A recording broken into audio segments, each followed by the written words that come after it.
¿Qué se ha hecho a partir de esa tragedia, de lo ocurrido el 16 de abril del 2016? ¿Y qué se ha dejado de hacer? Bienvenido, buenas tardes.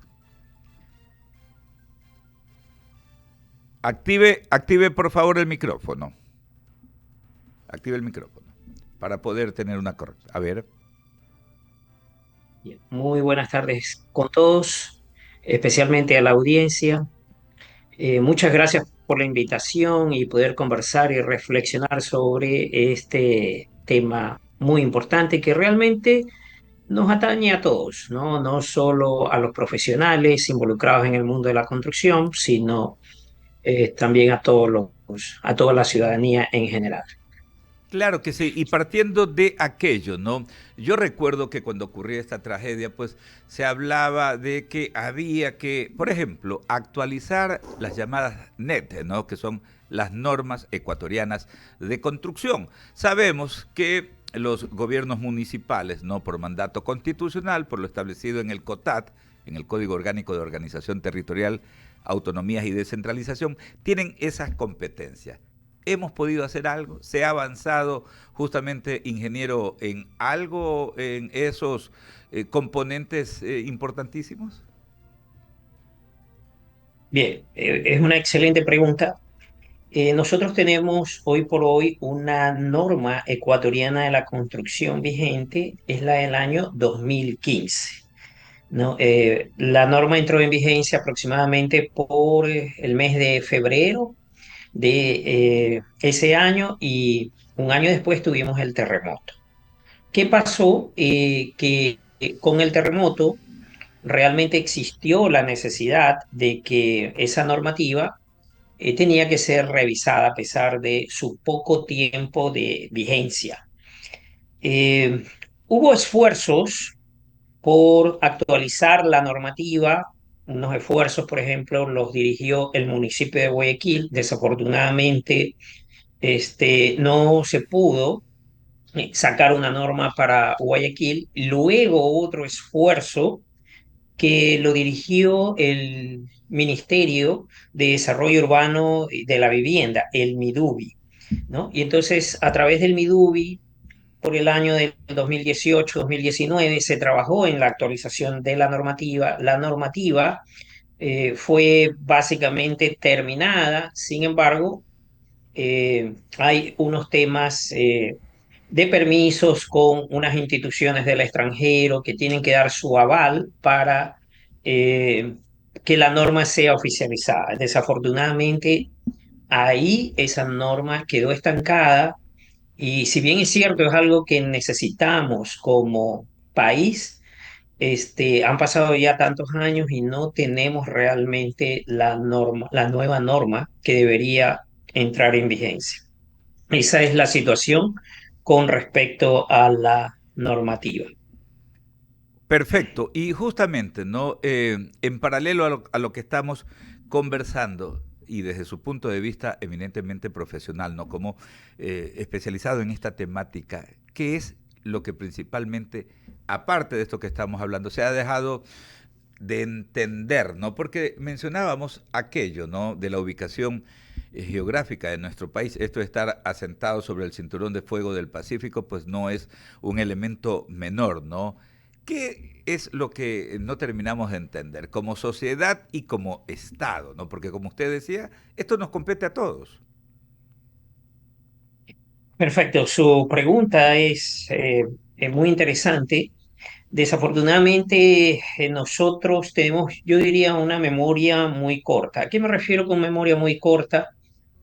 Sí, hubo el terremoto, todos sabemos lo que pasó, el impacto económico, el impacto social que nos dejó el terremoto. Solo para ponerlo en perspectiva, fallecieron alrededor de 670 personas. Las pérdidas establecidas para el país llegaron a 3.300 millones de dólares, ¿no? Miles de familias quedaron sin hogar, damnificados, etcétera. O sea, el efecto fue muy serio realmente, ¿no? Y entonces, después de las primeras semanas, los primeros meses, todos, de alguna manera, desde nuestro lugar de trabajo, desde nuestro rol en la sociedad, creo que arrimamos en la misma dirección para salir adelante como país. Hicimos muchas cosas, creo que fueron positivas, pero de ahí nos olvidamos, ¿no? ¿Qué Lamentablemente, nos ¿no? hemos olvidado? No, Te- nos hemos olvidado, por ejemplo, lo que le acabo de decir, el tema de la normativa, ¿no? Cuando usted mira el día a día, yo tengo una empresa que se dedica a la construcción y a la fiscalización, yo puedo ver de que, si bien es cierto, no hay una normativa actualizada, pero sí hay una vigente. A veces nos saltamos la normativa, ya como sociedad. Hay claro, profesionales, hay propietarios que empujan para que se utilice la normativa, pero también hay de lo otro. correcto. Nos Queremos olvidamos ir. que estamos en una zona de alto riesgo sísmico, hay profesionales que no utilizan la normativa y entonces ahí hay una gran brecha, ¿no? Claro, Esa es hay una de que las ir, por cosas eso hay que que ir situando no cada cosa, ¿no? entendemos. Cada cosa y cada responsabilidad. Conversamos a esta hora con el docente e investigador de la ESPOL de la Escuela Superior Politécnica del Litoral, Pedro Rojas. Jorge Escobar continúa con la entrevista. Gracias, Alberto. Doctor, bienvenido al diálogo de la tarde. Si bien no hemos avanzado quizás en la normativa, ya en materia de prevención, los simulacros que en el caso de Guayaquil se han hecho ya desde hace varios años, en lo que hoy es Segura EP, y lo propio a nivel de logística, ¿no? Toda la articulación con los organismos de emergencia, la fuerza pública, cuerpo de bomberos, ATM y demás. Eso en el caso de Guayaquil. Le pregunto, ¿usted ha podido identificar una política nacional en materia de prevención después del 16A? A ver, sí, definitivamente sí ha habido esfuerzos en ese sentido. Por ejemplo, nosotros tenemos una Secretaría Nacional de Gestión de Riesgos. Aparte, algunos municipios también tienen su propia Secretaría de Riesgos, no todos la tienen, ¿no? Sí he visto esfuerzos en ese sentido de prevenir lo que pudiera pasar en el caso de que ocurra un terremoto. También he visto planes ante la posibilidad de que pueda ocurrir un tsunami, etcétera, ¿no? Pero creo que en esa materia todavía nos falta por avanzar en ciertos aspectos, ¿no? Hay ciertas zonas en donde, por ejemplo, no hay una campaña, no veo una campaña permanente, porque eso es una de las cosas que hay que entender. Un terremoto moderado, severo, puede ocurrir en cualquier momento, puede ocurrir en Esmeraldas, puede ocurrir en Manabí, puede ocurrir en Santa Elena, puede ocurrir en El Oro. Lo que yo no veo es una labor de prevención continua, constante a lo largo y ancho del país, especialmente en las zonas de mayor riesgo. Otra de las cosas que también eh, he podido ver, no lo puedo generalizar, pero sí lo he podido ver, cuando trabajamos en estos temas de prevención, y volviendo también a la pregunta anterior, trabajamos en temas ¿no? Técnicos. Una de las cosas que se acostumbra a hacer es trabajar con organismos internacionales que tengan mucho conocimiento, mucha experiencia en este tema de prevención, ¿no? Y entonces, por ejemplo, una de las cosas que yo destaco es que hay una empresa japonesa, Hika, ¿no? Que trabaja mucho con temas de prevención de desastres y ellos dan su contingente a muchos países, no solo para Japón, sino para otras zonas, inclusive países de Latinoamérica, y dan su soporte. Pero lo que veo es que hay varios sectores de nuestro país que por algún motivo no han hecho un acercamiento con esta empresa que tiene mucho que aportar, ¿no? Y entonces, si bien es cierto, hemos avanzado, pero no en la medida que realmente Ecuador necesita. Ahora, doctor, sin ninguna intención alarmista, pero sí con plena conciencia de lo que hoy está pasando en el mundo y también las interpolaciones climáticas. Fíjese que la NOAA elevó del 62 al 90% las probabilidades de que el fenómeno del niño se consolide, de hecho, en septiembre. ¿Cree usted que en virtud de lo que pasa en el mundo, el calentamiento global, las proyecciones de la NOAA, también lo propio del INAMI en el caso nacional, podrían ser el escenario, además, para nuevos eventos sismológicos? ¿Esto está incluido en virtud de lo que ya se ha anticipado? A ver, tengo que dejar algo bien en claro, ¿no? El fenómeno del niño, de alguna manera, pues es un fenómeno también natural, pero muy aparte de los sismos. Sí, tenemos que dejarlo aparte, ¿no? Yo sé que a nivel en general del país hay personas que piensan que si ocurre un sismo está relacionado directamente con cambios de estación y todo eso, pero sí debo dejar en claro de que son dos fenómenos de alguna manera pues independientes. Entonces, en ese sentido, los temas relacionados al fenómeno del niño, ¿verdad? Son temas que obviamente deben de ser resueltos, ¿verdad? A manera de prevención por las instituciones pertinentes, por los funcionarios pertinentes, pero dejo en claro de que es muy aparte del Doctor, tema la inquietud de va por el lado los de terremotos. el cambio estacional. De hecho, hace poco hubo algunos sismos, en el caso puntual de la Aurora, ya en toda la zona de Guayas, el fin de semana anterior, al amanecer del domingo. Y eso se entiende es porque se estaría concluyendo el invierno. Entonces, cuando yo le planteaba la inquietud, usted es el especialista, yo le planteaba la inquietud porque, de alguna manera, el fenómeno del niño, si se adelantara o se adelantase para el mes de septiembre, estaría en una etapa del calendario que no es natural, porque el invierno empieza en enero. Entonces, según sus criterios técnicos, no hay ningún tipo de vínculo. ¿Cuáles serían los factores que activarían entonces nuevos eventos sismológicos? Bueno, con respecto a los eventos sismológicos, son concretamente la ubicación de nuestro país dentro de lo que llamamos el Cinturón de Fuego del Pacífico.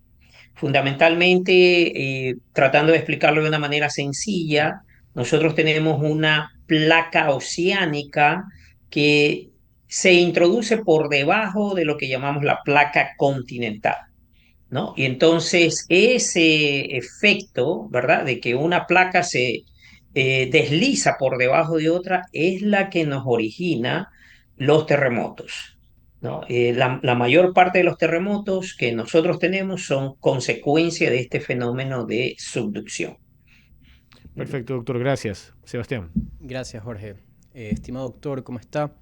Yo quisiera preguntarle específicamente dentro de la costa ecuatoriana, porque cuando realizan estas planificaciones de terrenos, hay suelos que son más rígidos que otros y esto es un factor muy importante cuando viene una alteración dentro de la estructura, que puede ser un terremoto o un sismo. Quisiera preguntarle de la infraestructura, especialmente de Guayaquil, teniendo en cuenta que no sé cuántos sismos tenemos anualmente, pero se mueve bastante. ¿Cómo puede darle un mantenimiento a esta infraestructura y que se mantenga compacta en el momento que un siguiente sismo va a venir? Perfecto, su pregunta es muy buena. Sí, lo que hay que entender es que en lo que se relaciona a Guayaquil, Guayaquil mayoritariamente está sentada sobre unos suelos que no son de una buena calidad, como por ejemplo los que pudiéramos encontrar en la Sierra Ecuatoriana, en donde obviamente por estar en la cordillera de los Andes, pues ahí hay unos suelos muy resistentes. Ese no es el caso de Guayaquil. Lo que hay que entender es que cuando tenemos sismos que afectan a la ciudad de Guayaquil, ese suelo, de alguna manera, que no es muy competente, le, a las estructuras les pone más esfuerzos. ¿Qué quiere decir eso? Que vamos a tener eventualmente un poco más de daños en la estructura. ¿No? Entonces, en el terremoto de Pernales del 2016, a pesar de que el epicentro estuvo localizado a 250 kilómetros de distancia, que las ondas sísmicas llegaron debilitadas, ¿no? Por este suelo que tenemos, al llegar a Guayaquil ya hubo lo que llamamos nosotros amplificación, ¿no? ¿Qué significó esa amplificación para ciertas estructuras? Hubo unos esfuerzos mayores. Consecuencia de eso, si recordamos, se nos cayó un paso elevado frente a la Universidad Laica, se nos cayó una vivienda de 3 pisos, ¿no? Y algunas decenas de estructuras tuvieron cierto nivel de daño. ¿Qué quiere decir eso? ¿No? Que a pesar de que el sismo fue lejano, tuvimos decenas de estructuras con daños menores, es verdad, pero eso ya es un aviso. ¿Es un aviso de qué? Un proyecto Radius en el año 1999, ¿no? Dirigido por la Universidad Católica, y ese estudio, patrocinado por organismos internacionales, ya nos dijo que en el caso de que ocurra un sismo fuerte para la ciudad de Guayaquil, aproximadamente magnitud 8 en la escala de Richter, eso tendría consecuencias devastadoras para la ciudad. Por lo tanto, ¿no? Aquellas estructuras que tuvieron algo de daño en ese sismo de Pedernales, una de las cosas que deberían hacer los propietarios conjuntamente con los funcionarios pertinentes, ¿no? Hacer estudios, y posiblemente esos estudios van a decir que esas estructuras tienen que ser reforzadas. En ese sentido, eh, de alguna manera creo que no hemos aprendido, se lo hizo muy poco y las estructuras no han sido reforzadas, mayoritariamente aquellas que tuvieron unos daños. Entonces, es importante tomar en cuenta esto de aquí. Por otro lado, aprovecho el espacio para indicar que generalmente cuando hay terremotos, generalmente las zonas más afectadas, en donde hay bastantes daños, donde hay un montón de heridos, un montón de muertos, son las zonas de construcción informal. Para aquellos que no conocen, la construcción informal es aquella en donde levantamos una edificación cualquiera de 2, de 3 pisos, etcétera, ¿no? Y no intervino nunca en ese proceso un ingeniero. Intervino un maestrito, unos albañiles, etcétera, y entonces esas estructuras generalmente carecen de una calidad técnica en todo sentido.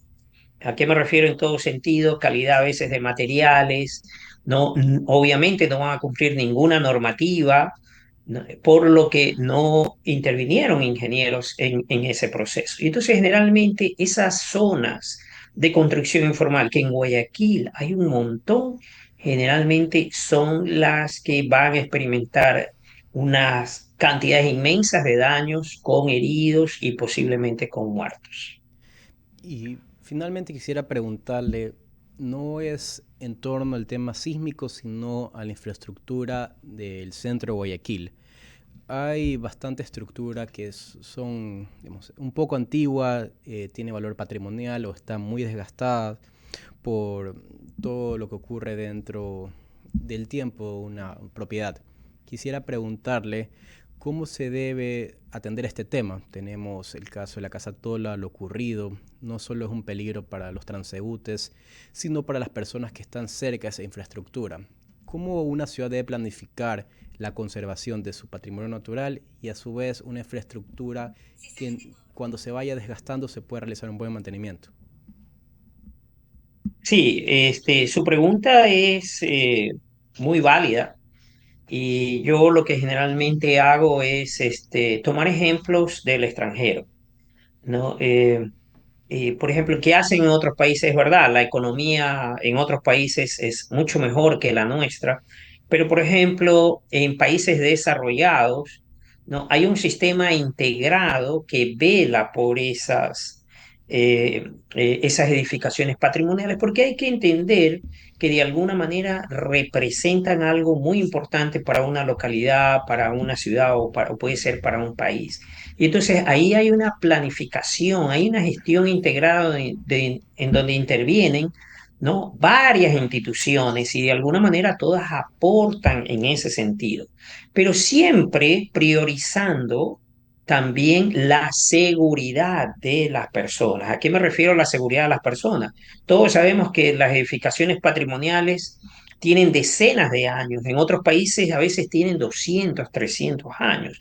Entonces esa planificación para velar por ese bien, para seguirlo preservando en el tiempo, obedece a una planificación, se entregan los recursos, pero siempre priorizando la seguridad de las personas. ¿A qué me refiero a la seguridad de las personas? Como son edificaciones que tienen mucho tiempo, que tienen deterioro, hay un plan articulado para que no haya un colapso parcial y que ese colapso parcial no vaya a ocasionar pérdidas de vidas humanas. En ese sentido, a veces hay que tomar decisiones drásticas. Si ya esa Casa Tola, para tomar un ejemplo, ya 2 veces nos está diciendo de alguna manera las fuerzas de la naturaleza de que hay un riesgo inminente, ahí se tienen que tomar otras acciones, pero priorizando la seguridad de las personas. Vea, 2 veces ya han habido incidentes con la Casa Tola. La primera se dice por desgaste, cuando hubo el primer colapso, que fue por las lluvias. Y la segunda fue casualmente hace 2 fines de semana por un sismo que ni siquiera llegó a 5 en la escala de Richter. Ya la naturaleza de alguna manera nos está diciendo, oye, esta casa está a punto de caerse. Y entonces ahí, en mi opinión, en este caso debemos de priorizar la seguridad, la integridad de las personas que transitan por ahí. Y de ahí viene el resto, que hay que rescatar la casa toda, yo estoy de acuerdo, Sí. pero ya siempre priorizando la seguridad de las personas, porque el día de mañana llega a colapsar, se murieron 2 o 3 personas, ¿de qué nos sirvió la casa patrimonial? Claro. No sé si respondí Sí, la pregunta. sí, claro. El tema de la infraestructura es muy importante mantener, pero también existe bastantes complicaciones para las personas que quieran asumir esa propiedad de un patrimonio cultural. Continúa, Alberto. Sí, agradecerle, ingeniero, muchísimas gracias por estos minutos. Nos reflexionando sobre estos temas, mañana estamos recordando, como decíamos, 10 años de la tragedia que ocurría el 16 de abril del 2016. Y hay que hacer un llamado de atención a todos quienes competen, ¿no? A todos los niveles de gobierno, a cada quien, a cada entidad que tiene las responsabilidades que el mandato legal les señala, ¿no? Para poder, y a la sociedad civil también, por supuesto, pues a los profesionales, a la academia, estar pendiente de estos temas. Hay que actualizar la normativa ecuatoriana de construcción de manera definitiva. Muchísimas gracias por atendernos. Son las 18 horas Sí, con muchas 5 gracias. Que minutos. tengan buenas Gracias tardes. a usted, ingeniero Pedro Rojas Cruz. Son las 6:06 ya. Saludamos a Carlos Zacoto integrándose ya a esta mesa de trabajo. No estaba descansando. Carlos siempre anda, pues, justamente muy activo y cargado de informaciones. ¿Cómo estamos, Carlos? Y de hecho, un descanso es lo que necesito porque he tenido un día tremendamente intenso. Pero ya estamos aquí. Bien. Como siempre, un gusto acompañarlos en esta nueva edición de Diálogo de la Tarde. Le cuento que la lluvia que ha caído por el puerto principal en la zona norte, sobre todo, ya ha cesado, pero hay calzada mojada, así que circule con mucha precaución. La temperatura a esta hora en el puerto principal, mire usted, a diferencia de otros días, 27 grados centígrados, ha disminuido la temperatura con una sensación térmica de 30